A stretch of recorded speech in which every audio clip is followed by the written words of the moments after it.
Hoje, trago para vocês um resumo extremamente importante e tocante de uma live feita diretamente de Jerusalém, pelo canal Israel com Aline. É um relato de quem vive o conflito na pele, oferecendo uma perspectiva única sobre os acontecimentos recentes entre Israel e Irã. Preparem-se para mergulhar em detalhes que muitas vezes a grande mídia não mostra. Aline inicia sua transmissão ao vivo diretamente de Jerusalém, por volta das 23h10, em um cenário improvisado e diferente do usual. Ela pede desculpas pela demora em entrar no ar, explicando que as últimas 24 horas foram de extrema intensidade e que só conseguiu se conectar no primeiro momento possível.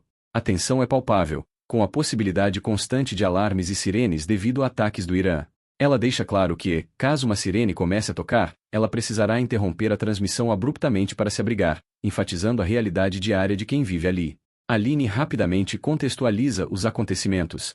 Ela explica que, nas últimas 24 horas antes da live, Israel realizou um ataque ao Irã, por volta das 3 horas da manhã do dia anterior.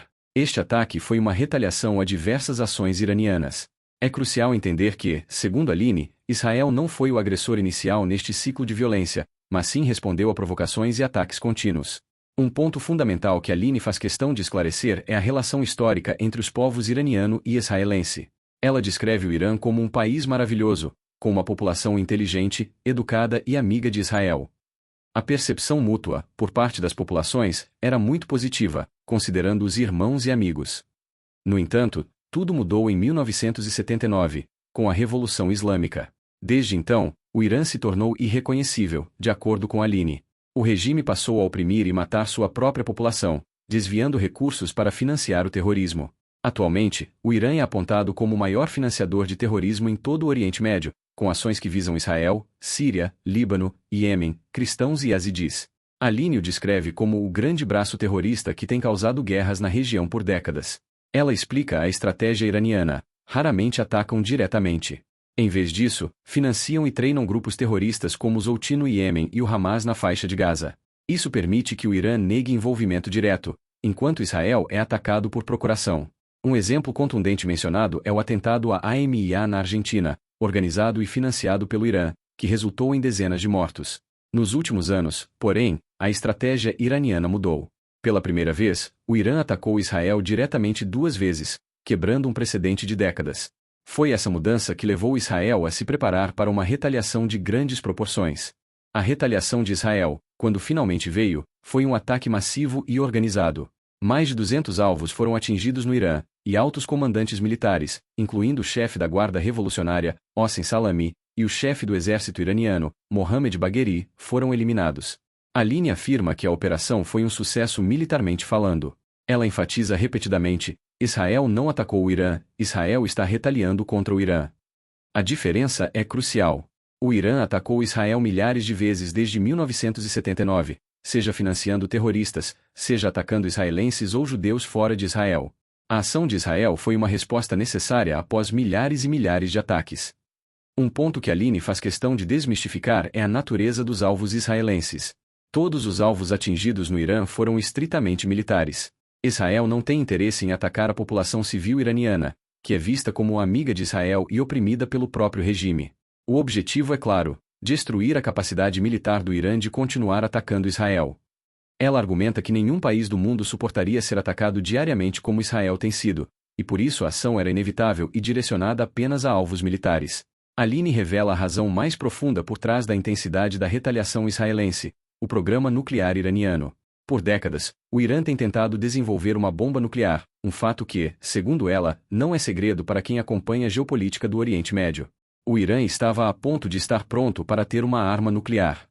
A possibilidade de um regime que lança mísseis contra Israel e destrói o Oriente Médio possuir uma arma nuclear é inaceitável. Aline argumenta que o Irã não pode ter uma bomba nuclear, pois, se a tiver, corre-se o risco de que a use contra Israel, Arábia Saudita, Estados Unidos ou qualquer alvo infiel, incluindo o Brasil. A decisão de atacar foi porque a gente não pode esperar mais. Entre os alvos dos mais de 200 pontos atingidos, estavam não apenas comandantes militares, mas também os principais cientistas que trabalhavam no desenvolvimento da bomba nuclear, que foram eliminados. Além disso, a infraestrutura de enriquecimento de urânio e locais de produção e armazenamento de mísseis balísticos de longa distância foram destruídos. O ataque foi extremamente bem elaborado, com parte da operação saindo de solo iraniano, o que demonstra a complexidade da inteligência envolvida, dada a distância de mais de 1.000 quilômetros entre os países. Israel conseguiu afastar o Irã de obter uma bomba nuclear, mas a duração desse afastamento, dias, semanas, meses ou anos, ainda é incerta. Aline ressalta a dificuldade de obter informações precisas, pois Israel preza pela segurança das informações para não beneficiar o inimigo. Após a retaliação israelense, o Irã respondeu com ataques massivos, mas com uma diferença crucial: direcionou-os a alvos civis. No período da manhã, o Irã lançou 100 drones contra Israel, todos interceptados. À noite, uma segunda onda ainda mais intensa. Cerca de 350 mísseis balísticos foram lançados em duas ondas contra áreas de maior concentração populacional em Israel. Porém, e aqui vem o ponto que Aline faz questão de ressaltar com emoção, apenas 9 desses mísseis caíram em solo israelense, e o mais importante, não houve mortos em Israel até aquele momento. Aline explica que isso não é um milagre, mas resultado de um investimento bilionário de Israel na segurança de sua população. O país possui sistemas de defesa avançados, como bunkers, abrigos subterrâneos e sistemas de alarme em praticamente todas as áreas urbanas. As instruções para a população são claras e salvam vidas, e a obediência a elas é fundamental. Quando os mísseis iranianos foram lançados, a população de Israel já estava em abrigos. Mesmo edifícios inteiros tendo sido destruídos, as pessoas estavam protegidas. Naquele momento, havia 35 feridos, a maioria com lesões leves e médias. Uma mulher estava em estado crítico porque, infelizmente, não estava em um abrigo no momento do impacto. Aline, que também foi para o abrigo com sua família, relata a experiência de ouvir as explosões das interceptações, um som aterrorizante. Aline aborda a dor de ver a mídia questionar por que morre tão pouca gente em Israel e tanta gente do outro lado. Sua resposta é incisiva. Israel investe bilhões de dólares por ano na defesa e proteção de sua população. O outro lado, o Irã e grupos terroristas, investe bilhões para destruir, sem preocupação alguma com sua própria população. Ela cita o número chocante de 500 mil mortos na Síria e no Iêmen, conflitos muitas vezes ligados ao Irã, e milhares de mortos em Gaza, onde o Hamas, segundo ela, não protege seus civis, mas os usa como mártires. A diferença é clara: Israel defende sua população e ataca alvos militares. O Irã defende seus militares e ataca civis, e não se preocupa com seus próprios civis. Ela exemplifica: enquanto Israel teve uma civil criticamente ferida, o Irã teve 79 militares ou terroristas mortos em sua retaliação.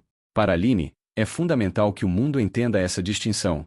Em um momento de grande comoção, Aline revela outro lado da moeda. A imprecisão dos mísseis iranianos faz com que alguns caiam onde não deveriam. Ela relata que os Houthis do Iêmen, financiados pelo Irã, lançaram um míssil na direção de Israel e da autoridade palestina. O míssil caiu perto de Hebron, em um vilarejo palestino, ferindo 3 crianças palestinas de 6, 7 e 12 anos. Aline expressa sua indignação e desafia o mundo a condenar o Irã por ferir crianças palestinas, assim como faz quando as vítimas são israelenses. A morte de qualquer pessoa civil inocente é uma tragédia, ainda mais quando são crianças, diz ela, pedindo solidariedade e orações pelas 38 pessoas feridas, 35 israelenses e 3 palestinas.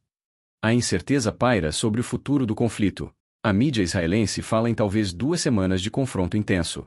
Perguntas como o envolvimento dos Estados Unidos, que o Irã chama de Grande Satã, comparando a Israel, o Pequeno Satã, e a possibilidade de Israel atacar a infraestrutura de petróleo iraniana, principal fonte de renda do Irã, permanecem em aberto. Aline compartilha um pouco de sua vida pessoal. Ela e os filhos estão bem, mas seu marido, um reservista do exército de Israel, foi convocado novamente.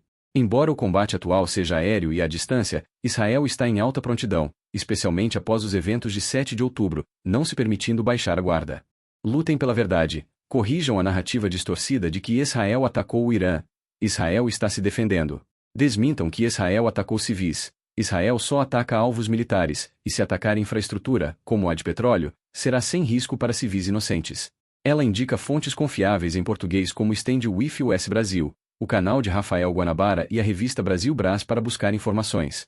Orem pela paz. Citando a Bíblia, Shalu Shalom Shalalaim, orai pela paz de Jerusalém. Ela pede orações não apenas por Jerusalém e toda Israel, mas por todos os vizinhos e especialmente pelo povo iraniano.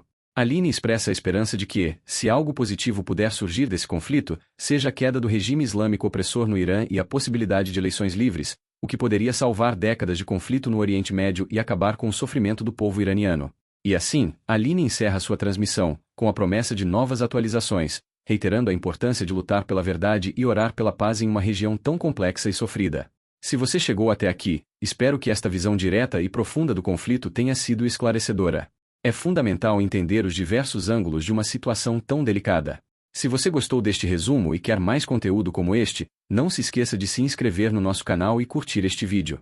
Seu apoio é muito importante para que possamos continuar trazendo informações relevantes e perspectivas únicas para vocês. Muito obrigado e até a próxima!